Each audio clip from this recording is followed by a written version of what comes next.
Started by way of manifestation. What is the rule about that? You have to get the opinion of the members. Yeah, you have to get the opinion of the members. You get your members. Yeah, of course. Let the members say their piece. Patapusin muna.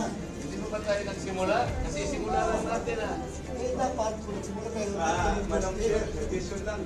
May motion si Calder. Magtanong ka kung may objection. Kung may object na deliberation. Para ma-deliberate. Follow the procedure.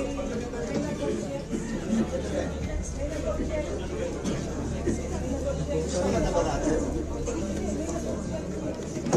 Oh, pag may objection, may deliberation tayo. Hindi po yun eh. Tinatanong kasi, sagutin ninyo if this community has the right to discard a well-kept tradition.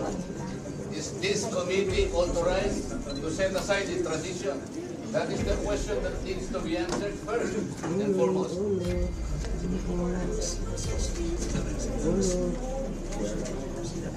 Pwedeng pilutin yung mic. Nagtatanong po ako ba? Incidental lang. Ako rin nag-incidental lang.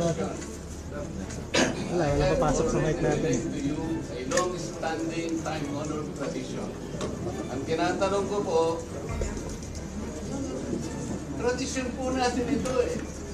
Ang problema ay marami dito na yung point kaya hindi nila alam yung tradition. I am saying, Madam Chair, this was a tradition well kept for so long a time.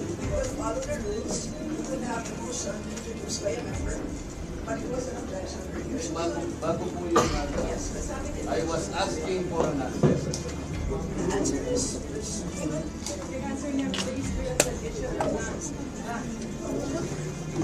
Sabi ko mayroong tradition, pinapaliwanag ko na sa inyo. Ang tinatanong ko, Sinasabi siya ko lang. Dapat sagutin muna. Kasi kung wala sagot, nag-move ka, nag-motion lang. Kasi nga eh.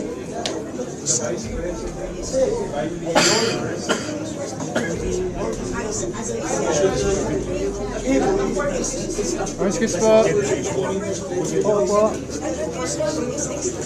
and it's extended at the start. At the start, it's extended before interpellation.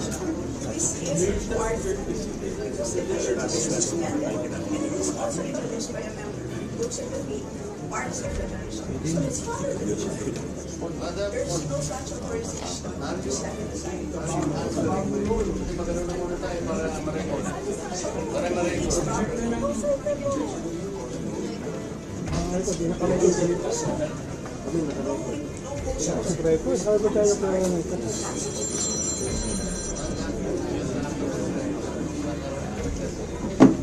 Wala na dapat tayo. Ang nangyari, a barrage of questions. That's why I'm asking.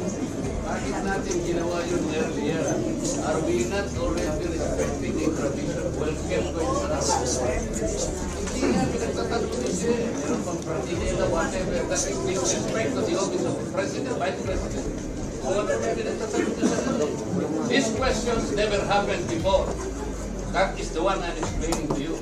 It did not happen before. Now, ang tanong ko po, bakit nangyari po nung nakaraan, nangyayari na naman ngayon? You may not like the person, you may not like her presence here, but you have to respect the office of the Vice President.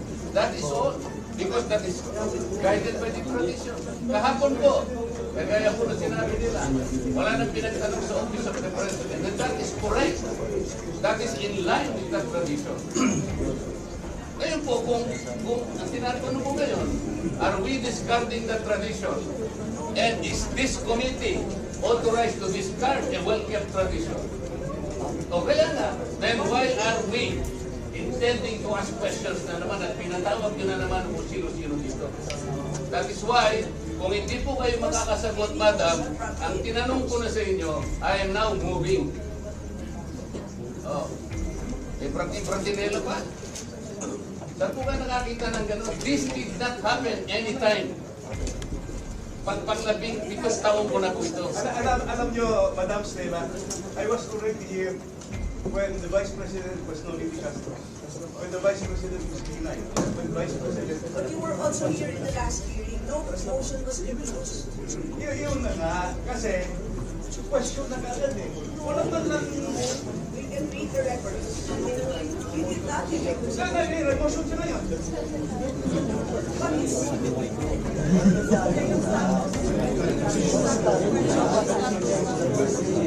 That is the manifestation of the Constance Napolita, and it should be answered by the members.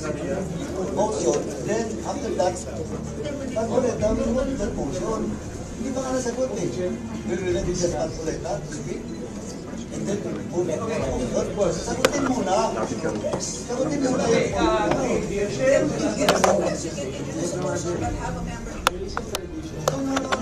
Or move a motion. Parliamentary. The rulings of the chair form part of the procedure. So, you have to answer the issue. Sagutin muna. Then saka mag-move.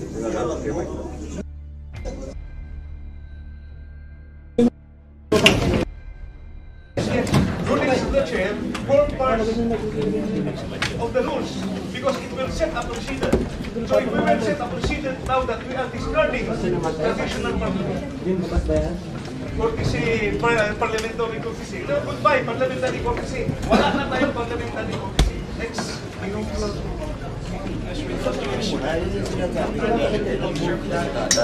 Dapat members answer your query or your manifestation. Then after that, Chairman ang tinatanong ko, pera naman natin. Pero sasagot. The question is addressed to the chair.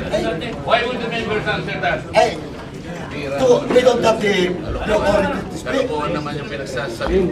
Hey, why the chairman only speak? Di ba kami pwede salita? We are also members, we just the same. Tandaan mo yun. Alam mo yun. Can the vice chair cannot answer your query if he has to answer? Pwede. Pinag-uusapan natin ng chairman ang sasagot. No, it is not only the chairman. Bakit magsasalita ng ganyan? Well, Pacman, hindi nagsalita na kayo. Kaya naman ito report. Pwede magsalita yung iba. Hindi pwede yung chairman lang. Di ba? Pwede mo yung dati. Sa parliamentary procedure in the House that the members cannot speak. Pwede.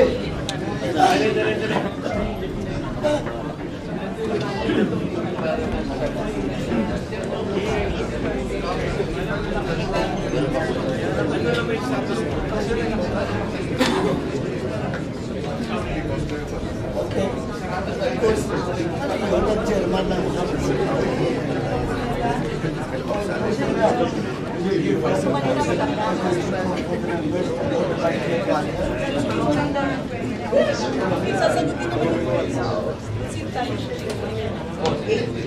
Here is the version